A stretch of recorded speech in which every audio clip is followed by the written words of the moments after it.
All right, good morning, everybody, and thank you for joining us here today. I'm Rebecca Schultz, the MLA for Calgary Shaw and Minister of Municipal Affairs for the province of Alberta.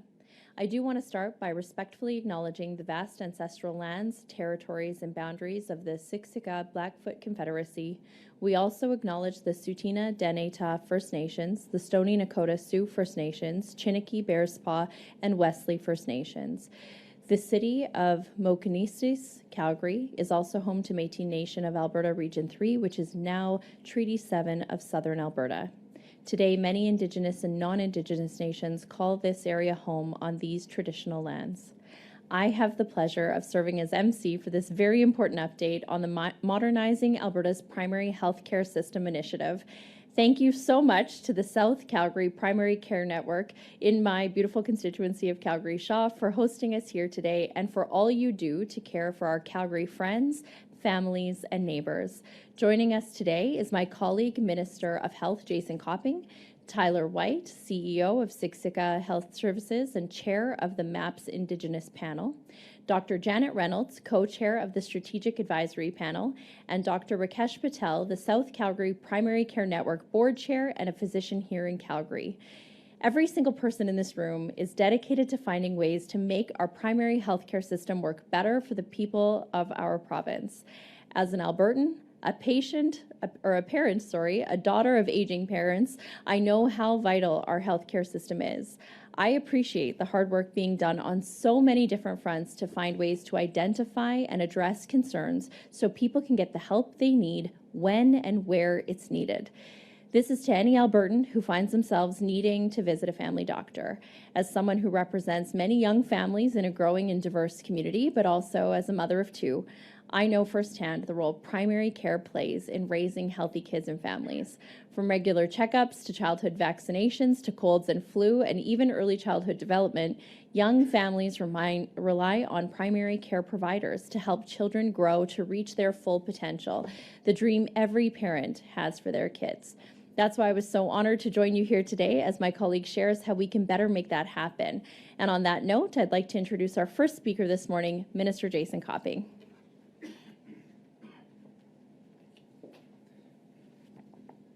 Thank you so much, Minister Schultz. It's great to be here in South Calgary. And I'd also like to thank the folks at South Calgary PCN for hosting us and to everyone joining us here today.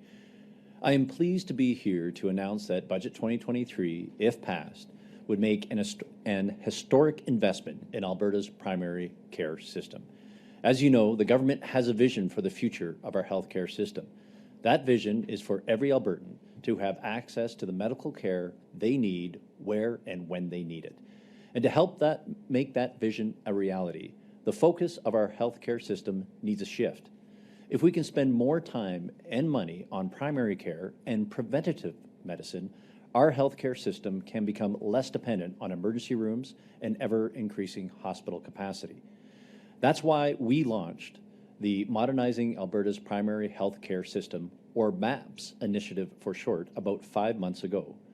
The time was right to make this happen. We could see the strain on our healthcare system. For the past 2 years, ICU capacity had been maxed out. Emergency rooms had been stretched beyond capacity. More and more Albertans were struggling to find a family doctor. And our healthcare workers have been burning the candle at both ends in an effort to ensure every Albertan receives the care they need. It was clear we needed to take a hard look at our current system and make the changes necessary, not only to ensure the sustainability of our public healthcare system, but to improve the health outcomes for everyone in this province. We took that opportunity to bring the right people and resources to the table to make meaningful, lasting change. Now is the time to back up our words with action and resources. So today, I'm announcing that if passed, Budget 2023 would invest over $2 billion this year alone, the highest ever in Alberta's history, to improve primary health care. If you look at the next 3 years, we will have more than $240 million in new funding. This would include $125 million to implement recommendations coming from these MAPS panels, and I'll talk about that more in a moment. $40 million to support primary care networks, which follows through on our commitment made in the AMA deal signed last fall. and $27 million to PCNs to provide for an expected increase of patients attached to a primary care provider. In addition, there is $12 million to help community-based physicians with IT systems that will help enhance continuity of care for patients. Now, last week, the Indigenous and Strategic Advisory Panels presented me with interim reports that identified several opportunities for early investment in the primary care system, and I accepted them all in principle. The panels presented these opportunities because they felt they were too important to delay their implementation until their final reports are presented this spring. These strategic investments will begin to address some of the long-standing challenges people face when trying to access primary health care. Many of these recommendations will help improve experiences and outcomes for Indigenous Albertans. As Dr. Tyler White, co-chair of the Indigenous Advisory Panel, is going to touch on in just a few minutes, First Nations, Métis, and Inuit people have a strong and proud history in Alberta, and it is important the healthcare system is designed and delivered in true partnership with Indigenous peoples. Actions such as developing standards of care for Indigenous cultural safety and supporting mobile health clinics on Métis settlements, as well as exploring similar opportunities with First Nations, will help to ensure Indigenous people in Alberta receive culturally appropriate care when and where they need it.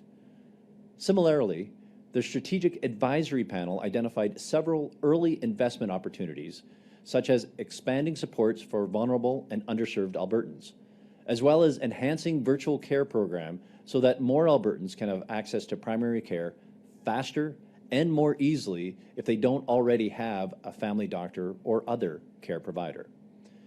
These are only a few examples from their reports. I am now tasking my department to turn those recommendations into action. We need action quickly, and I'm committing that the recommendations will be implemented as soon as possible. It's an exciting time to be part of this process. All three panels are working to rejuvenate the primary healthcare system and do it in a way that makes the most sense and to create a more efficient primary healthcare path. A path to guide us now, but one that can also be adopted to meet the needs of future Albertans is required. So thank you to everyone who has taken the time to provide the expertise and suggestions to help realize a better healthcare outcomes for all Albertans. I hope all of you are as excited as I am to see the positive changes that this work will bring. And now I would like to turn things over back to Minister Schultz to introduce our next guest today. Thank you.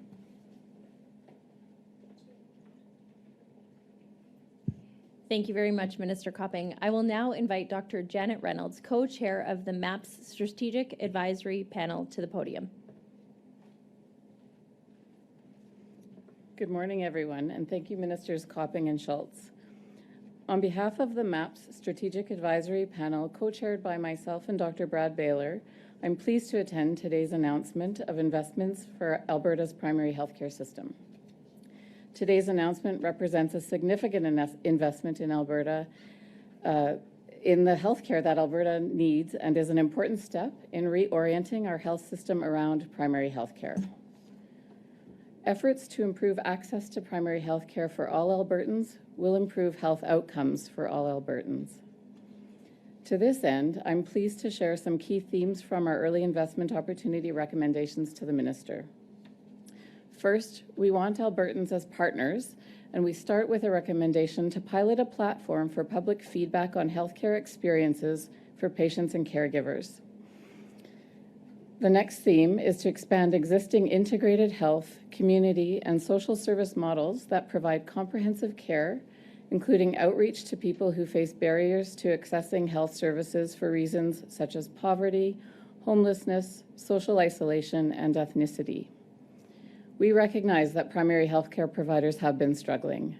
There are substantial ways that immediate relief can be offered to stabilize practices and maintain Alberta as an attractive place to work. We need to expand family physician and nurse practitioner compensation models to support delivery of comprehensive primary care. Team-based care is the future of primary health care. By actively engaging nurses, pharmacists, dietitians, mental health workers, and other professionals in the care of Albertans, people can access care at the right time by the most appropriate provider. stimulus funding via the existing infrastructure of primary care networks to recruit and deploy health team and support staff to primary care clinics is an important bridge to a more sustainable investment in team-based care. And finally, we recommend strategies to promote innovative solutions and models of care to expand access to care. An unacceptable number of Albertans do not have access to a primary health care provider. Since we cannot train all the healthcare workers that we might need to serve these Albertans in their communities, we are recommending that innovation is required in the delivery of care. This could include expanded virtual access, expanded hours of operations of some existing clinics, and ensuring wherever possible, continuity of care is maintained. Today's announcement of funding is just a first phase in what will be a detailed action plan. The MAPS Strategic Advisory Panel is still hard at work writing a final report for the Minister that reflects a vision for the future of primary health care that is bigger than the funding of individual opportunities. But I won't undersell the importance of the funding announced here today.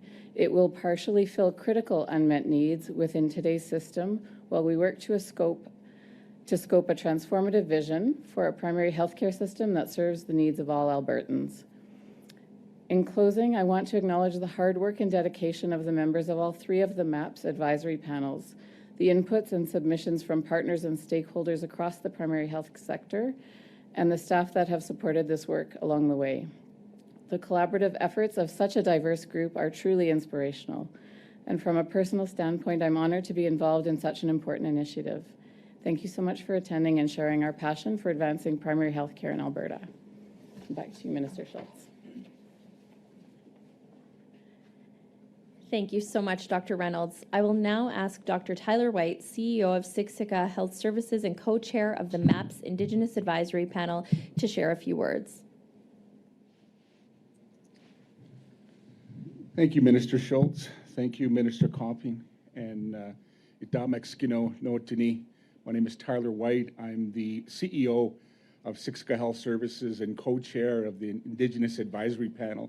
And pleased to be here along with my fellow co-chairs. I need to acknowledge their important work, and it's great. It's a great announcement today for the minister. I think it's a great step forward, and I'm pleased to sort of share the experiences and just some of the work we've been doing as a panel. So the panel holds immense responsibility and plays an important role in identifying meaningful and practical recommendations to ensure that Indigenous people have access to high-quality, culturally safe primary healthcare services, no matter where they live in Alberta. Historically, Indigenous people have cared for each other through strong traditional, cultural, and spiritual practices since time immemorial. This continues today. There are a number of First Nation-led best practice approaches through Alberta that we can learn from to improve primary health care for all Indigenous people, including Big Stone Cree Nation, Kainai Nation, Musqueam, and my home community of Siksika Nation. While these are all excellent examples for us to learn from, Indigenous people today still encounter many challenges when it comes to equitable access to quality health care. In Alberta, First Nation life expectancy has fallen below years of age. This is 18.2 years below the life expectancy of non-Indigenous Albertans. Life expectancy for First Nations is now similar to life expectancy of Canadians during the 1930s, and within the range of life expectancy for countries like Afghanistan, Angola, and Niger. We've also seen an increased rates of diabetes, cancer, mental health issues, and drug misuse among Indigenous communities. Rates of self-harm resulting in emergency department visits amongst First Nation youth ages 10 to 12 are 4 times higher than non-First Nations youth. Furthermore, as a panel, we've heard evidence of racism, stereotyping, and biases when Indigenous peoples try to access primary healthcare system. This is evidence that change is required, and the time to act is now. All Albertans have a right to health under international laws. This is informed primarily by International Covenant on economic, social, and cultural rights. In relation to Indigenous people, the United Nations Declaration on the Rights of Indigenous People is also critical in interpreting and applying the right to health, along with treaties and Indigenous people's own laws and protocols. The Indigenous Advisory Panel convened its first meeting on November 2nd, 2022, and it has been meeting weekly to discuss and identify opportunities for investment that could easily and effectively be implemented across the province. Your recommendations have been informed by discussions with First Nations chiefs, Métis leaders, and feedback received from Indigenous patients, health directors, youth, and healthcare providers from Treaty 6, 7, and 8, Métis settlements, and the Métis Nation of Alberta. We are hearing from these communities that capacity building or process of developing and strengthening the skills, abilities, processes, and resources that organizations and communities need to thrive, adapt, and thrive is key to Indigenous communities, whether it is doctors, nurses, or allied health staff, and even resource building. As many Indigenous communities do not have access to primary care in the simplest forms, we need to start at the beginning to ensure that the resources required for foundational primary health care are on the ground. The impacts of trauma from Indian residential schools and history throughout the Americas has resulted in intergenerational trauma for Indigenous people today. Medical doctors are now beginning to screen for traumas as part of their normal protocol to gauge patients' possible predisposed condition to numerous health problems. There are 4 themes underpinning the recommendations that the Indigenous Advisory Panel putting forward for immediate investment today.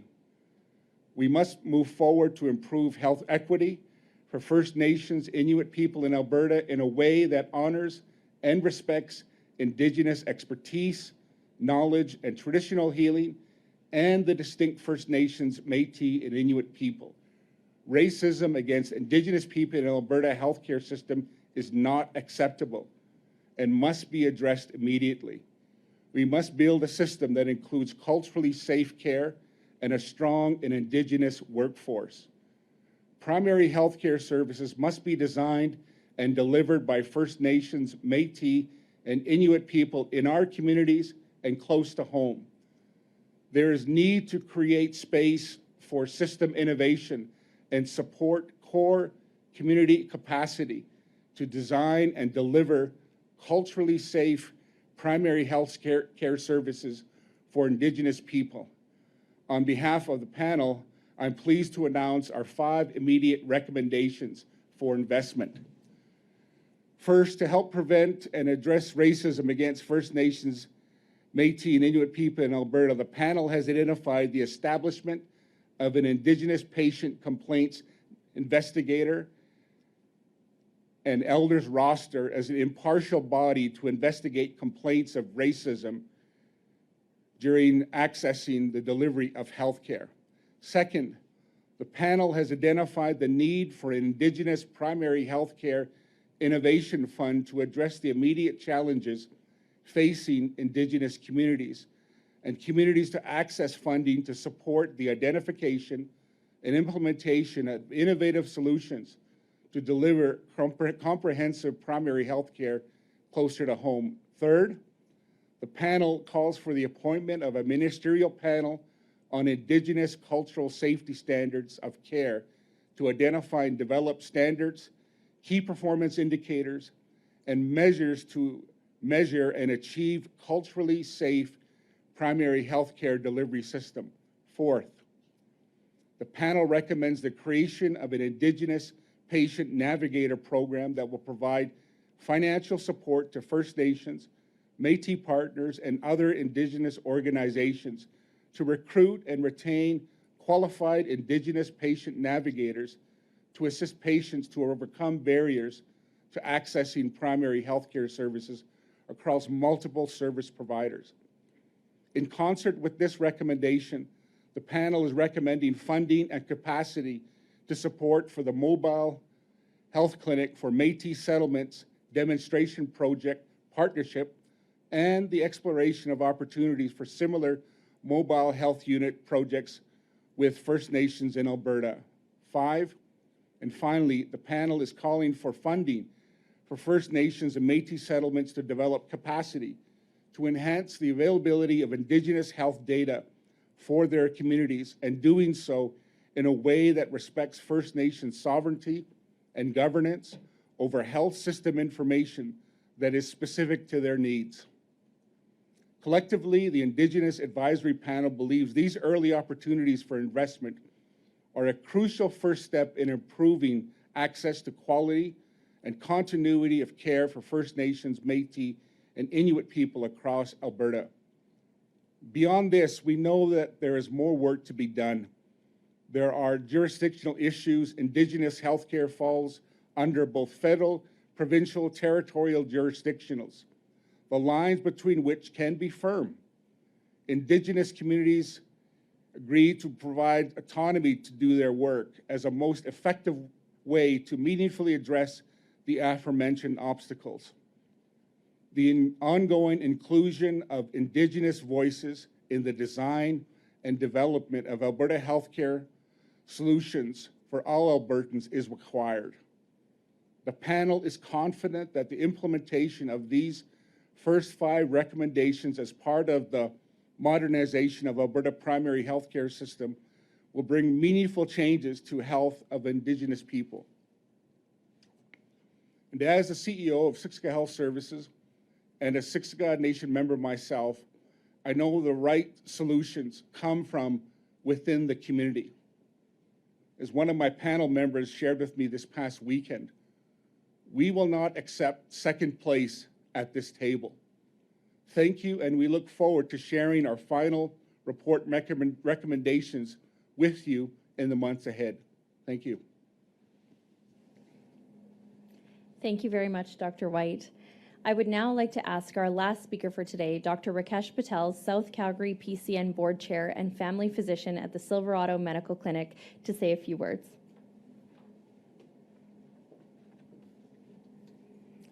Good morning, guests, colleagues, staff, and partners.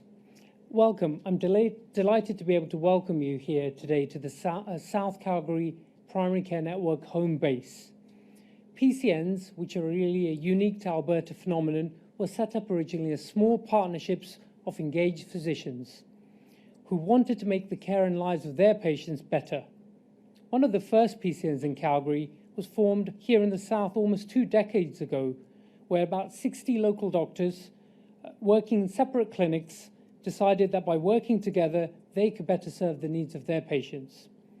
A trilateral agreement between Alberta Health, Alberta Medical Association, and what was then the Calgary Health Region was set up to create the new South Calgary PCN, which is now one of 7 PCNs in Calgary. Today, in South Calgary PCN, there are 266 family doctors working together collaboratively, all connected by PCNs serving more than 260,000 patients in this region. Supporting those doctors working in the clinics throughout this area, including clinics like this one, we have multidisciplinary teams of staff that include nurses, social workers, psychologists, dietitians, clinic support staff, and more. We're grateful that South Calgary PCN is governed by a high-functioning board, which is a mixture of local health experts and skilled public members, another leading example of how Albertans and their healthcare teams work together in partnership. Special mention to the founding organization of South Anderson Primary Care Association and its engaged physician volunteer board, led by their president, Dr. Ike Muto. I'd also like to acknowledge the hard work of the PCN operations team that allows the care providers to focus on delivering care, and they're led by their executive director, Ms. Melina Dharma-Wardeen, and medical director, Dr. Noreen O'Riordan. Looking to the future, by working together, we can face these significant challenges and pressures facing our system today. Partnership in primary care led by engaged family physician experts, both within our community but also beyond it, are needed to give all of our patients and Albertans the care they deserve. Together, all 7 PCNs in the Calgary area working in sync to meet the wider needs of those who call Calgary and the surrounding communities home. To truly meet the needs of local residents, we need to be working better together with all partners in the room today and those who are not here today. That includes our Indigenous partners, whose history precedes all of the groups gathered here and on whose ancestral lands we stand. It also includes MAPS, government, Alberta Health Services, the Alberta Medical Association, community healthcare providers, and other community groups. We must also include the very people we're here to serve, our patients, Albertans. Through trusted relationships between patients and their family doctors or provider, we can continue to build on the foundation work that we've achieved. But we will also need to be innovative and bold to create a fully integrated healthcare system that our patients deserve. I believe we can get there through team-based care and close working partnerships. Thank you. Thank you, everyone, for joining us today. That ends the formal portion of our announcement. We'll start the media question and answer. We'll go first to questions in the room. Hi, I'm Nicole with CTV. My question is for Minister Jason Copping, and if either of the other speakers want to weigh in, feel free. So you mentioned that this initiative is really about being proactive. So how important is that to addressing the current strain on the healthcare system and potential strains in the future? It's incredibly important, right? This is, from my perspective, one of the most significant pieces of work our government is doing in the healthcare space, looking at reinvesting in primary care and looking after people instead of when they're the sickest at the most expensive door at the acute care, and we still need to build that system so we can react to and be there for when people need it. But if we keep people out of that system, focus on prevention, primary care, community-based care, home-based care, that will actually reduce the demand on our acute care system and result in better healthcare outcomes. And the other critical point is, and I just want to mention again, Tyler, Dr. White, thank you so much for your work in leading the Indigenous panel. But those outcomes are unacceptable. We need to work together to fix it. And I think the work that we're doing with this and that Dr. White is leading, because we mentioned part of MAPS. There's two panels have done their quick hits. We also have another panel which is helping inform that, which is an international panel. Looking at other countries around the world that, quite frankly, do it better than we in Alberta, or quite frankly, all of Canada, in terms of focusing on primary care and prevention and getting better outcomes for their Indigenous peoples. For example, you look at New Zealand. So what learnings can we take from them, adjust it, right, to the great work that's already being done, like on the Siksika Nation and the work that's being done from a healthcare perspective right there today, and then put it into an action item. So I'm very pleased about these quick hits, like the interim report, because that allows us to move faster. But what we've also asked the MAPS panel all to do is, what is the transformation over a 5-10 year period, so we can get the type of results that other countries, quite frankly, are getting in terms of improved healthcare outcomes while managing our costs at the same time. Thanks. Do you have a follow-up? Yeah, so this one's a little off topic, but on the topic of healthcare. I'm just wondering if there's any concern here in Alberta about the norovirus cases that are kind of on the rise, the stomach bug. We're starting to see more cases of that in Canada. Not sure if that's a concern here as well, and adding to the strain on the healthcare system.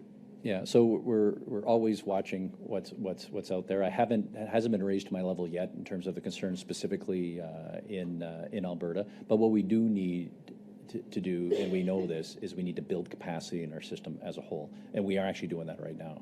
Additional, $600 million this budget year, with a commitment for $600 million next in the year after, and then just wait for the next budget to come out, because we also know we need to build more, and we will do that. Thank you. Thank you. Thank you. We'll go to the phones. Operator, can you put through our next caller? Catherine Grgowski, Alberta Today. Good morning. Thanks for taking my question. So, primary care networks have been around for a while, of course, and I'm wondering, what is it specifically that you think has caused them to not live up to their full potential? I noticed one of the early action recommendations is reinstate the PCN Operational Stability Fund. Is there one thing you can point to for why they haven't been working as well as they should be? So I'll start off, then I'll ask either Dr. Reynolds or Dr. Patel to weigh in, and if Dr. White wants to as well. But, you know, from my perspective, like, you know, Alberta, quite frankly, was one of the first jurisdictions in the country, as I understand it, to set up PCNs. And they actually have been able to provide great support for Albertans. But this was 20 years ago. So we need to evolve this over time. What I have heard is that, you know, we need to take a look at, is there a better way to do governance? And we have multiple governance structures across the province with PCNs. Also the funding model, because right now it's attached to the family physician. So when a family physician leaves, that funding disappears, and that creates uncertainty with the PCN in terms of being able to keep people along. So a stability fund is one way to address it. I have also asked the panel to look at, you know, do we need to change the governance structure? Do we need to change the funding model to be able to support it and take it to the next level? I look at PCNs as actually being a success, leading the country, but we need to refresh it and reinvest in it, and that's what I've asked them to do. How do we do that best? And we're putting the dollars behind it. But Dr. Patel, do you want to weigh in on that? Okay, great, thanks. Thank you, Minister. I'm Dr. Rakesh Patel, South Calgary PCN. So primary care networks, or investment in primary care, has been shown by data to actually help people live longer, healthier, and actually keep out of the hospital system, which costs all of us more. So actually, the primary care network as the tool to increase primary care investment is definitely the right model, and there's scope for growth. There's definitely more potential untapped within PCNs. So I'm looking forward to the future and the work coming out of MAPS to move that forward. I'll hand that on to Dr. Reynolds. I'll just build that specifically the recommendation as an early investment opportunity to reinstate the Operational Stability Fund has to do with, as the minister alluded to, really allowing the primary care networks to plan a little bit beyond the end of their fiscal years, so that they can ensure that they're not forced to program for short term. The only thing I'll add, I think the minister said it all, my colleague said it all. I think at least from a governance perspective, I think, you know, we had made it clear that we expect Indigenous people to be part of that governance structure moving forward. So we're looking forward to being part of that, Minister. Thanks, Catherine. Do you have a follow-up? Yeah, I'm wondering how much of this extra funding that's announced is made possible through the agreement that was just reached with the federal government, including the $2 billion for all the provinces and territories for Indigenous partners. How much of this increase is due to that federal increase? Yeah, we're still working through the details on that, as we don't have an agreement, but we are committing to this regardless of whether we get an agreement or not, because this is important and it's a focus of our government. And there will also be, you know, the federal government is also separately putting in investment into Indigenous health, which is great. And I'm looking forward to, you know, working with them to get additional funding so we can move faster in terms of our transformation and be able to provide the support to Albertans and Indigenous peoples and get the health care when and where they need it. Thank you, everyone. I think that, oh, Dr. White, go ahead.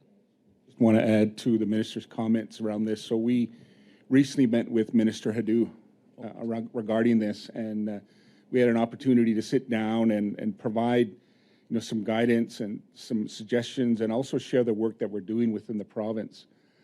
So she was very pleased to hear that, and really looking forward to further input and direction from Indigenous communities. But one of the things that I want to again acknowledge the minister, what he did was also look at the composition of the panel, and he included the federal government on our panel. So I think that was a key add, and they've been very instrumental in the discussions, and I think they'll be instrumental in the next steps for this funding opportunity. Thanks so much. That is all the time we have today. Thanks everyone for coming out. If you have any follow-up questions, feel free to reach out. Thanks, everyone.